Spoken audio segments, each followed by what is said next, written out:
and when they've maybe had some hard times. Right. Well, I'm open and transparent about my story. So from there, after that, it was hard work. I went to the military.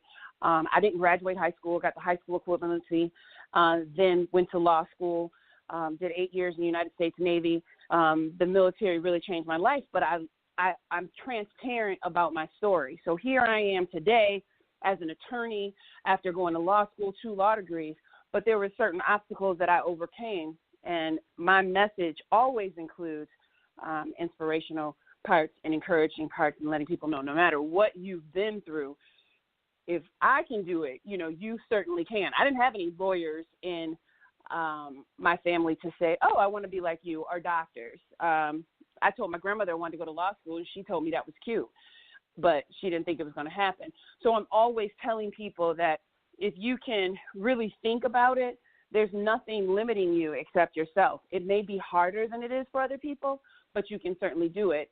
I'm really excited about a retreat I'm planning right now for female entrepreneurs here in Buffalo, New York at the end of April to really go into a mixture of business things, but also life things that we as female entrepreneurs face in terms of life-work balance. How do you do well at home and do well in your business and put it all together?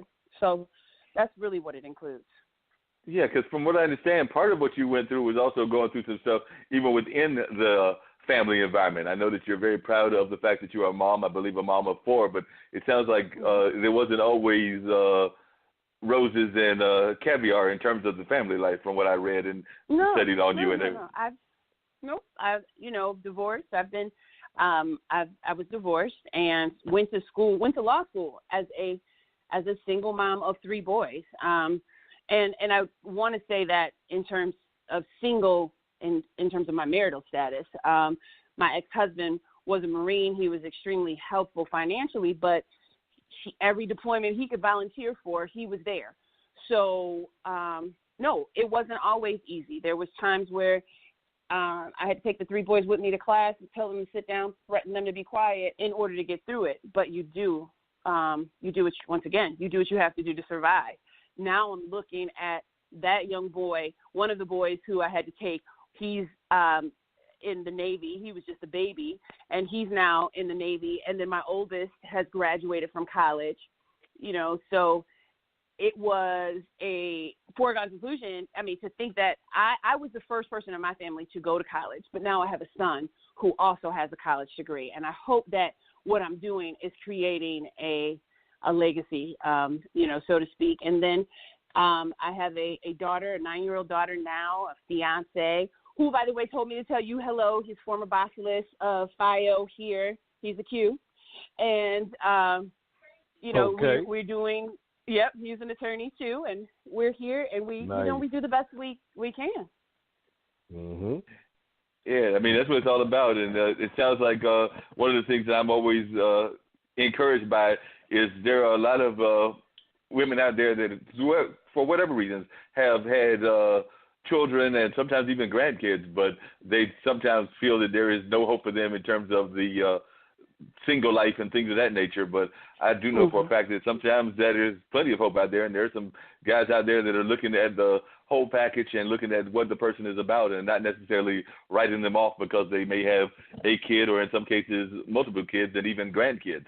I know that I've known some people that are like that. I mean, my younger brother and his young lady friend, they're almost like the Brady Bunch because she's a widower and he's twice divorced. And so he's got my 2 nephews, his 2 boys and everything, and she's got a boy and a girl. And like I said, they do that whole blended family. They're not officially married, but they've been together for a number of years, and who knows, they may be down the line. And we do the same thing. I mean, he's got his 2, and we put it together, and we make it work, and we're a big support system. So if you can, the fact of the matter is unfortunately, there are a lot of people who are not in their first marriages. If you can make it work for yourself, I always say, you like it, I love it.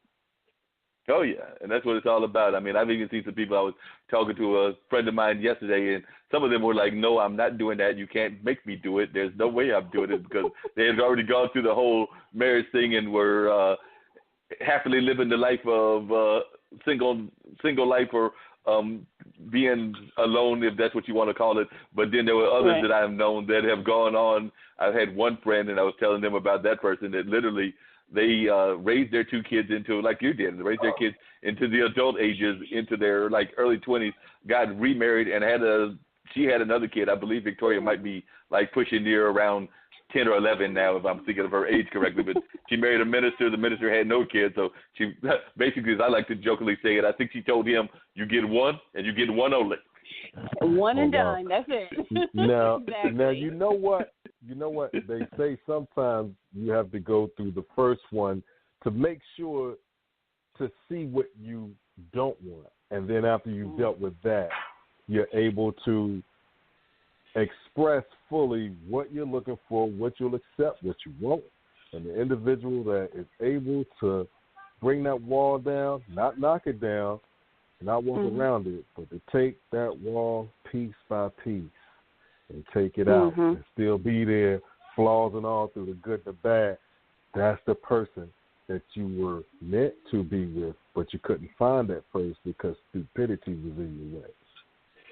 Right. I agree with that. Crystal, I'm sure that even when this gentleman came into your life, the one that's your fiance, was talking about trying to be into your life as a family union, after what you had been through, you were probably sitting there going like, not happening, not going to happen, but then... I'm good over here. I'm doing well by myself. I can come see you. You can come see me. Yeah, I'm good. It took a while. It took a while for you to but get. He's a good one. And that's always the important thing, is you can find those good ones. Now, I have friends that are in the military. I have never done the military thing myself. My dad was actually an Air Force man before he got involved in the civil rights struggle and doing as an artist and done various academic professor and done various other things through the course of his career. But I am a fan of television and things of that nature. So I have watched many episodes of Jack. And I do remember that there used to be a lot of talk about lawyers in the naval system. And, of course, there's always conversations about women in the Navy. So I was just wondering what your experience was like as a woman in the Navy, because if you watch that show, there were some strong women lawyers in the JAG unit, but there was also a lot of episodes where women were not necessarily being treated with respect. And that show was set in like the 90s or 2000s, I believe. So I was just wondering how you feel the Navy is doing, or just the military in general now, in terms of being a progressive force in women's rights. Because one of my friends she passed away, her daughter went into the Navy, and now she's I think she may either be engaged or married and living in North Carolina now, because she did at least one or two terms in the Navy. But I was just wondering what your thoughts about the Navy as a tool of I won't say escape, but a tool of development and enrichment for women, if they're thinking about that. And if you went through the experience, share with us a little bit of that experience. Sure. Well, I think the U.S. Navy is the best out of all the armed forces, but I'm biased. But there are struggles in all of the branches for women. I wasn't an attorney in the Navy. It was I was enlisted, and I was actually a corpsman, and it was the military that actually gave me the wonderful GI Bill that allowed me to go to law school. I finished my undergrad degree while I was in the Navy. I finished at Cal State San Marcos when I was in San Diego. And there's definitely some opportunities, not just for women, but for people from a lower socioeconomic status. This is always a hard conversation to have, because you get into these political ideologies that I kind of like to avoid. But for me, the military, the Navy, was the structure, the discipline that I didn't have growing up. And it also was my first experience with true diversity, where I felt that I was a part of something, a diverse team. I was in when 9/11 happened. So I really had my views shaped about war when we were on our way to Iraq. Afghanistan, I understood. I didn't understand Iraq. But there are struggles, as in any type of professional arena for women. But I think now, even since I've been out, I'm just seeing some wonderful things. There are more female pilots in the Navy that I know of. There are female admirals. There was no female admiral that I remember when I was active duty, but there are now more female admirals. And then in the other armed forces as well, even in the Marine Corps, which is notoriously a branch that women would not gravitate towards because of its reputation to be first in fight, and their reputation to be as tough as they are. Even the Marine Corps has a number of women who have moved through the ranks to top enlisted officials and officers. So I think we're getting there. It's slow, but we're getting there. And anytime you have a ship full of 5,000 people, 6 of which are women, there's going to be some tension there. And you're on a ship for 6 months. So could you imagine the dynamics of that? Wow.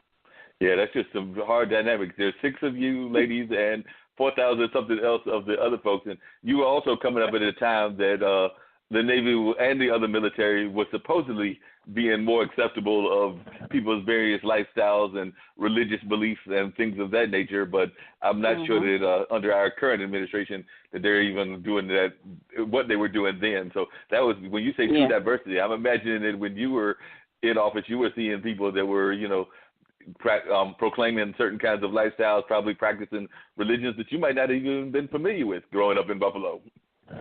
It's funny. Yeah, that's true. But it's funny what the experience is of those who haven't been in the military and what your experience is when you are in the military.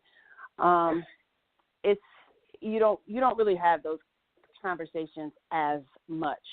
They happen sometimes, but really when you think about it and my ex-husband once told me, and he was a Marine, and so he was all over in combat zones often. And he said to me once, I couldn't care less what color, what area the person came from, if they were a male or a female, but if I needed somebody to drag my behind off the field because I was hurt, as long as they were there to do it, I couldn't care less what they were and who they were and where they came from. Yeah, I think that's the attitude. That sentiment. Yeah, and I do too. I think that's the sentiment that most of us would need to have. It's just that it doesn't matter what you're doing in your church, in your house, in your school, or whatever, as long as you got your back in those kind of situations. Because I know when you're in those kind of like combat situations, it's all about somebody having your back, and it doesn't matter what they do in the comfort of their own homes or in the comfort of their own times. It's just a matter of they just need to be able to understand the strategy and why they're there. But you did bring up an interesting question. I'm not going to get overly political, but I do that sometimes. But you just said you don't want to go there, so I won't go there. I'm fair enough to do that. But as a military or an ex-military person, did you ever get in those situations where you – because I've had this conversation with my cousin, where you felt uncomfortable because you necessarily might not agreed with what was going on, but, you're military, so you got to follow the rules and do what they tell you to do, whether you agree with that decision or not. Because I know we've been involved in a couple of conflicts. We can go back to Vietnam and we can go back to Civil War. We go back to Iraq. I understood Afghanistan. After 2001, this is where you're telling me the people who attacked us and bombed the World Trade Center, this is where they're located. ABC. It doesn't take a rocket scientist to say that that's where we should be going. There was something missing for me, and I wasn't really very political then, but there was something missing for me when it came to Iraq. These weapons of mass destruction, which, by the way, we never found. And afterwards, it made me feel a lot of animosity because here I am, my life is on the line. My then husband, his life is on the line. People who I have close relationships, our lives are on the line. And you can even lie to me to say that we found weapons of mass destruction to make it seem as if my life was on the line for something. So, yeah, I did.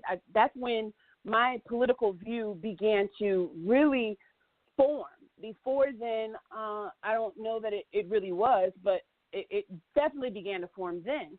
But I'll tell you this, fast forward to 2019, I can look back and remember, saying that I couldn't stand President George W. Bush, and this man was an idiot, and what is he thinking, and he's doing this, and he's doing that. But I probably shouldn't go there. I don't know who your listening audience is completely, but my opinion is I would go back to President George W. Bush in a heartbeat compared to what's going on right now.